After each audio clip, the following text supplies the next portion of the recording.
AITA, for refusing to come for my ex after his girlfriend cheated on him the same way he did to me? 29F.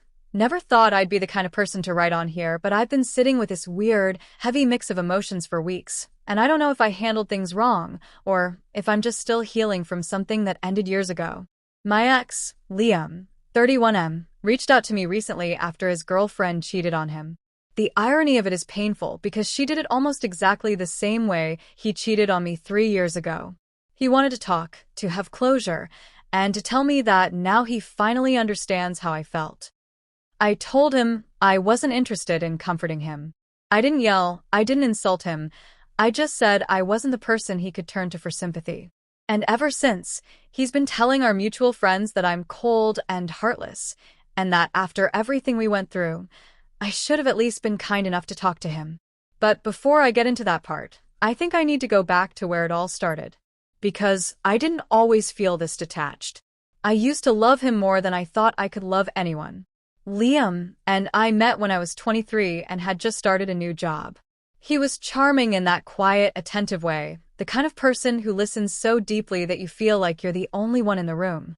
He wasn't loud or flashy, but he had that calm confidence that made people feel safe around him. At the time, I was still recovering from a string of short, messy relationships. Liam felt like the first man who truly saw me, not just as a girlfriend, but as a person. We started dating after a few months of long coffee breaks and after-work walks. He used to walk me home, even though his apartment was in the opposite direction. We'd stop for cheap takeout, talk about everything, our families, our fears, the little quirks we had. He told me once, "You make me want to be the kind of man who deserves someone like you." I remember thinking that line was the sweetest thing anyone had ever said to me. And for a while, he lived up to it. We dated for nearly 4 years. We moved in together after 2. We had our small fights about chores, about money, about how he'd sometimes shut down emotionally, but we always talked things through. Or, at least, I thought we did. Looking back, I can see how the cracks started to form around year 3. Liam got a promotion that changed everything. He started working longer hours, traveling for networking events, and spending more time with his coworkers, especially one woman, Erica. At first, I wasn't suspicious. I'd met Erica once. She seemed nice, funny, confident. A little flirty, maybe, but I brushed it off. Liam talked about her often, though. Not in a bragging way, more like he admired her. "She's so good at what she does," he'd say. "She really pushes me to do better." I told myself not to be insecure. I didn't want to be that girlfriend. But then small things started piling up. He became distant, not in an obvious way, just less present. Our conversations felt one-sided. When I talk about my day, he'd nod absent-mindedly while scrolling through his phone. When I asked how his day went, he'd say busy and leave it at that. He started dressing better, too, new cologne, new shirts. I teased him about trying to impress someone, and he laughed. But his eyes didn't. I think I knew before I knew. One night, he said he was working late, but his phone location, we shared it for safety reasons, showed him at a restaurant across town. I tried calling, he didn't pick up. When he came home, he said his phone had died. He smelled faintly, like a perfume that wasn't mine. I didn't confront him that night. I just stared at him while he brushed his teeth, wondering if this was the same man who used to write me notes in my lunch bag, who used to send me songs that reminded him of us. A week later, I found out the truth in the worst way. He left his laptop open on the kitchen table while he showered. I wasn't snooping. I swear I wasn't. But a message popped up. Her name. A preview that read, "Last night was perfect. I can still taste you." My stomach dropped. My hands shook so hard I could barely breathe. I clicked it. And there it was, a thread of messages weeks long. Late-night confessions, hotel room plans, even pictures. He called her his piece, his person. The same words he used to describe me. When he came out of the shower, I was sitting at the table, staring at the laptop. He froze when he saw it. We didn't even need words. He just said quietly, "You weren't supposed to see that." I laughed. I don't know why, maybe because it was so absurd. That's what he said? Not "I'm sorry," or "It's not what it looks like." Just "You weren't supposed to see that." We talked. Or rather, I cried and he stood there, looking ashamed but not devastated. He said it just happened, that he didn't mean to hurt me, that it was confusing. He said Erica made him feel seen again, that things between us had lost their spark. I remember every word because they branded themselves into me. He wanted to figure things out. He wanted me to give him space. So I did. I packed a bag and left that night. The months that followed were a blur of grief and anger. I moved in with a friend, started therapy, tried to rebuild myself piece by piece. Liam texted me sometimes, long, apologetic messages about how he'd made the biggest mistake of his life. I ignored most of them. Once I replied, "You chose this. I'm not your consequence manager." He stopped after that. I found out through mutuals that he eventually moved in with Erica. They posted pictures, vacations, dinners, even couple selfies that looked eerily like the ones he and I used to take. I muted everything related to them. But every now and then, I'd hear something, a casual mention that Liam and Erica are perfect together, or that he seems so happy now. Each time it stung a little less. I started to feel like myself again. I got a better job, picked up old hobbies, and learned what it meant to enjoy my own company. I even started dating casually again. For the first time in years, I wasn't defined by what Liam had done to me. Fast forward to a few months ago. I was at a friend's small birthday get-together when someone mentioned him. "Did you hear about Liam and Erica?" Apparently, she'd cheated on him with one of his coworkers. For months, I didn't react much, just raised my eyebrows and said, "Oh." Inside, though, I felt this weird mix of vindication and sadness. Not happiness, just inevitability. I figured that would be the end of it. Karma, done and dusted. But then he texted me. At first, it was just a simple, "Hey, can we talk?" I stared at it for a while before replying. "About what?" He said, "I really need someone who understands. Please." Against my better judgment, I agreed to a short phone call. I told myself it was closure, curiosity, maybe even proof that I'd moved on. But when I heard his voice again, all those old feelings, not love, but the ghost of it, came rushing back. He sounded broken. He told me Erica had been cheating for almost a year. He found messages, photos, everything. He said he felt hollow and betrayed, and that he finally knew what I went through. And for a split second, I pitied him. But then he said something that changed everything. "I wish I'd realized how much it hurts before I did it to you. Maybe we'd still be together." It wasn't an apology. It was regret wrapped in self-pity. That's when I told him I didn't think I could do this, that I wasn't his emotional support system, and that whatever pain he was feeling was his to process.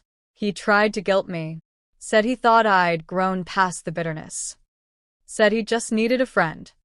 I said, "You had one. You broke her." And I hung up. He's since told our mutual friends that I was cruel and cold. Maybe I should have been kinder. But part of me wonders, when does empathy stop being kindness and start being self-betrayal? I don't hate Liam anymore. But I don't owe him my comfort either. Still, I can't shake this lingering guilt, not for him, but for how easy it was to say no. For how much peace it gave me. So, AITA, for refusing to comfort my ex after his girlfriend cheated on him the same way he cheated on me? Update. So, after I hung up on Liam, I thought I'd finally be done. I'd set my boundary, I'd protected myself, and I figured my part in this miserable saga was over. I even started feeling a weird, guilty kind of pride, the kind where you realize you no longer give a damn about someone who hurt you so deeply. But then the fallout started, and not in the way I expected. The first thing that happened was an unexpected wave of support. Within hours, my phone was buzzing nonstop. The way I expected. The first thing that happened was an unexpected wave of support. Within hours, my phone was buzzing nonstop. Friends I hadn't spoken to in months were checking in, texting things like, "You did the right thing." "Hell yes. Tell him to cry somewhere else. You're not his emotional punching bag." Almost every friend I had came to my side. They reminded me of the months and years of manipulation, the casual betrayals, The way Liam had treated me like a placeholder until Erica came along. It felt good. Really good. Not the warm, fuzzy feeling of validation, but the solid, steady reassurance that I wasn't losing my mind, that I wasn't being cruel, and that I didn't owe Liam a single ounce of sympathy.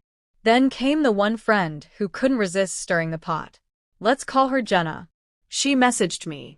I think you could have at least listened. I know he hurt you, but maybe you should try to understand him.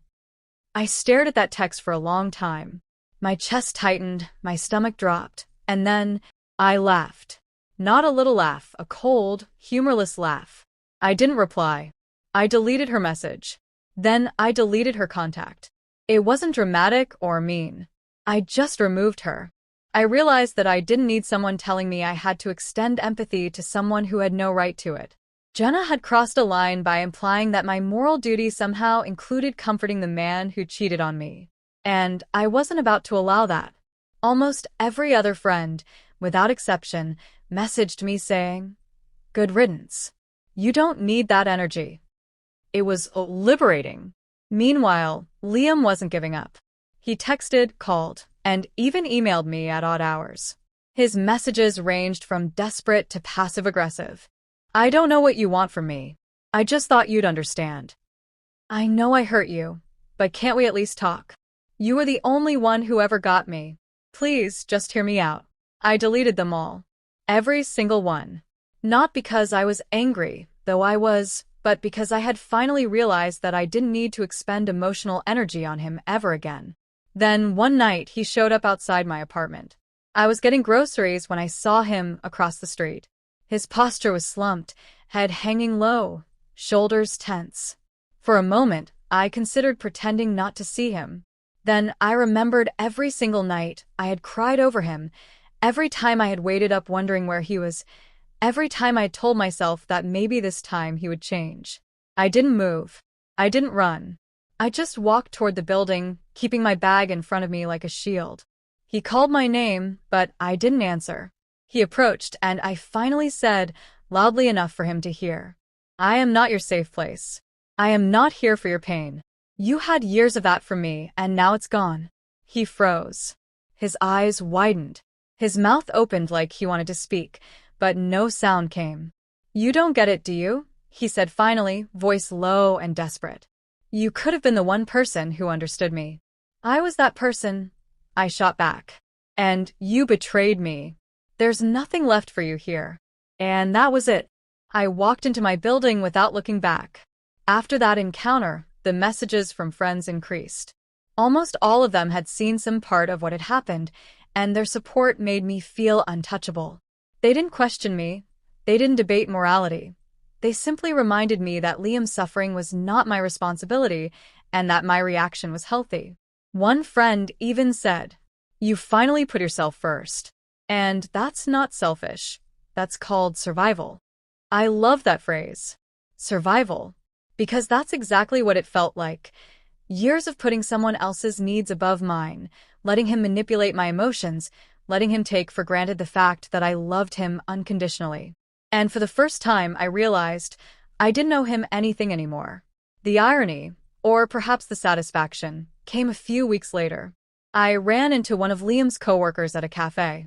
She didn't recognize me at first, but when she did, there was a flicker of panic in her eyes. She asked, nervously, if I had heard about what had happened with Erica. I smiled faintly. I did. Karma's funny sometimes. She looked uncomfortable, shifting her weight. I kept my smile polite, but cold. I hope he's learning what it feels like to be on the other side. Because he was. From that moment on, I cut all ties with Liam. No calls, no messages, no accidental meetings. He tried to reach me a few more times, leaving long, rambling voicemails, texting mutual friends, even tagging me in a post on social media asking for understanding. But I ignored everything. Not out of cruelty, but out of necessity. My peace was not up for negotiation. My friends backed me up completely, and the one who didn't understand, Jenna, was no longer in my life. I felt a strange, unfamiliar sense of empowerment. I wasn't heartless. I wasn't cruel.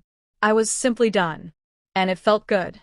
I realized that sometimes there's a moral line you don't cross, and that line is not letting someone who destroyed you guilt you into comforting them. And yet, even with all of that, I keep thinking about how easily Liam fell into the same trap he set for me. How he's now learning the pain I endured. Part of me wants to say it's cruel to feel any satisfaction at all. But I can't. Not really. Because the truth is, I'm done feeling guilty for surviving. I'm done feeling guilty for not coddling someone who once destroyed me. I'm done feeling guilty for saying no. If he wants closure, if he wants sympathy, if he wants to talk about his feelings, he'll have to find someone else. Because I'm not that person anymore. Update. After months of no contact, I started feeling normal again. Actually, not just normal, good. Better than good. Free. My life wasn't dictated by someone else's betrayal anymore. I had a routine I enjoyed, friends I trusted, and a sense of emotional self-respect I hadn't known I could maintain. And then I ran into Evan. Evan was an old friend from college. We hadn't really spoken in years, but seeing him at a small mutual gathering was like a wave of familiarity. He hadn't changed much. Same quiet confidence, same easy smile, same way he made you feel like you'd always belonged. But there was something different now. Something I hadn't noticed before. Or maybe I hadn't been ready to notice. Over the course of the evening, it became clear that he had feelings. A crush. Something lingering from the past. It wasn't awkward, though. It was subtle, almost shy, like he'd been holding it in for years. The first moment it struck me was simple. We were sitting on a couch, laughing at something dumb a mutual friend said, and he gently took my hand. Not a flirtatious squeeze, just holding it in a way that said, "I'm here. You matter." It made my chest tighten. A good kind of tight. I realized I hadn't felt like that in a long time. Not since Liam. Later, we grabbed dinner together. I was distracted, poking at my food, and he just watched me. When I noticed, I asked, slightly embarrassed, "What?" He shrugged, a small grin tugging at the corner of his lips. "You just look too cute." I couldn't stop looking. I laughed, lightly, nervously, and felt my face heat up. It was so different from the coldness, the betrayal, the pain I had carried for so long. With him, it felt easy, safe, Warm. over the next few weeks, Evan made me feel like I mattered again. In little ways. Holding my hand while talking, even when the conversation was casual. Listening to me without judgment. Remembering tiny details, my favorite coffee, the way I liked my toast, the songs I hummed. Even agreeing, without being asked, to limit contact with certain female friends who he knew might complicate things for me. It wasn't overwhelming. It wasn't dramatic. It wasn't the whirlwind of passion or the obsessive intensity Liam had pulled me into. It was simple, steady, reassuring, a kind of affection that made my chest feel lighter every time I was around him. And slowly, as my trust in him grew, so did my confidence in myself. I realized I could feel close to someone again without compromising my boundaries. I could be loved, truly, without fear. It was around this time that Liam attempted to reappear one last time. I got a text from him. "Can we meet? I need to explain myself in person." At first, I considered ignoring it. But then I remembered how far I'd come. How solid my life had become. How supported I felt by real friends, and now, Evan. I told him, "Fine. One meeting. But I'm not tolerating excuses or self-pity." The confrontation was surreal. He showed up at a small cafe I chose. He looked older, wearier, more desperate than before. And yet, I felt nothing. Not fear. Not longing. Just neutral observation. He started talking immediately, almost rushing. "I know I hurt you. I didn't realize how much until now. I just wanted to say I'm sorry really for everything." I listened, arms crossed, sipping my tea. When he paused, I finally said, "I don't need an apology. I don't need closure. You had your chance to respect me and you didn't. That's on you. And whatever pain you're feeling now, it's yours to process, not mine." He looked taken aback. "But you used to care." "I do care about myself. And that's it." For a brief moment, I saw a flash of realization in his eyes. That cold, haunting truth. He had lost me, and there was no reclaiming it. We talked a bit longer, more calmly this time. He asked if I'd ever consider speaking to him again. I shook my head. Then, for the first time, I felt fully free. No guilt. No longing. No hesitation. After he left, I stepped outside, and there was Evan. He had waited, politely, at a distance. He smiled at me. Just a small, soft smile. "Want to grab a coffee?" he asked. I nodded. And as we walked down the street together, hand in hand, I realized something profound. The story with Liam was over. I had survived. I had learned my worth. And I could now choose someone who made me feel seen, safe, and valued. Someone who truly cared. Over the next few weeks, I felt my life solidify in ways I hadn't thought possible. Friends continued to support me, sometimes teasing me gently about how happy I seemed. I cut off every lingering connection to Liam, including anyone who sided with him or tried to guilt me. Evan became a quiet constant. He made me feel seen. He respected boundaries. He never pressured me. And he reminded me, day by day, that I deserved love that didn't come with betrayal or manipulation. Eventually, Liam stopped trying. I heard through mutual acquaintances that he was bitter, lonely, and blaming everyone else. Part of me felt nothing. Not satisfaction, not pity, just a calm sense of closure. I realized that life isn't about revenge, isn't about proving someone wrong. It's about reclaiming your peace and surrounding yourself with people who genuinely see your value. And now, finally, I could say, I survived him. I protected myself. I chose myself. And I chose someone who truly deserved me. So, AITA? I don't think so. I stood up for myself, refused to comfort a man who hurt me, cut off toxic influences, and opened my heart cautiously but carefully to someone who deserved it. Sometimes, the best way to handle someone's betrayal is not to dwell on them. It's to rebuild, stronger, and let the right people in. Because at the end of the day, self-respect and genuine love matter far more than sympathy for someone who lost both in their own choices. Update. It's been almost a year since that last conversation with Liam. And for the first time in a long, long time, I can say life feels steady. Whole. Real. Evan and I live together now. It wasn't rushed or impulsive. It was slow, intentional, like every step we've taken together. The first morning we woke up together as roommates and partners was ordinary in the best way possible. Sunlight filtering through the curtains, the smell of coffee drifting from the kitchen, and his quiet footsteps as he tried not to wake me up. When I finally got up, I found a note on the counter in his handwriting. "Didn't want to wake you. Coffee's ready. You're beautiful, even when you drool." I laughed so hard I nearly spilled my cup. That's what life with Evan has been. Small, ordinary moments that add up to something extraordinary. He compliments me, but never in a performative way. It's in the little things. When I'm doing my hair, he'll pass by and murmur, "You look stunning, you know that?" It still catches me off guard how genuine it feels. He doesn't smother me either. He gives me space when I need it, which after everything I've been through is huge. There are days when I still struggle. When the ghosts of the past come creeping back, whispering old doubts and fears. Days when I don't want to talk, when I just need to sit quietly and exist. And every single time, Evan understands. When I got sick a few months ago, he was the one who made sure I was okay. It started as a bad cold, then turned into the kind of fever that leaves you weak and shivering.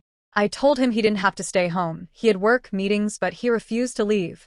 He cooked soup from scratch, checked my temperature every few hours, and even made sure I stayed hydrated, setting alarms when I forgot. At one point, in my feverish haze, I remember murmuring, "You don't have to do all this." He brushed a strand of hair off my forehead and said, "I know, but I want to." And somehow, that sentence, "I want to," was what healed me more than any medicine. I used to think love had to be intense, dramatic, full of highs and lows. But with Evan, I've learned that real love is gentle. It's consistent. It doesn't demand you to shrink to fit someone's ego. It lets you expand into who you're meant to be. And that's why the final encounter with Liam didn't shake me the way I thought it would. It happened just last week. Evan and I were at a small cafe downtown, the kind with soft music, mismatched furniture, and that faint smell of roasted beans that feels like home. We'd gone there a few times before, usually on slow Sunday mornings when we didn't have anywhere else to be. We were sitting near the window, sharing a slice of lemon cake, when I heard someone say my name. Softly at first, then again louder. I looked up and there he was. Liam. For a second, everything froze. My stomach dropped, old reflexes kicking in before my mind could catch up. But it passed just as quickly as it came. He looked smaller somehow. Not physically, but emotionally. His posture was slumped, his face drawn, eyes tired. The confidence he used to wear like armor was gone. Liam blinked, his expression faltering. "Hey," he said finally, voice uncertain. "Hi," I replied, calm even. There was a moment of awkward silence, the kind that hums with all the things left unsaid. He glanced between us again, swallowing hard.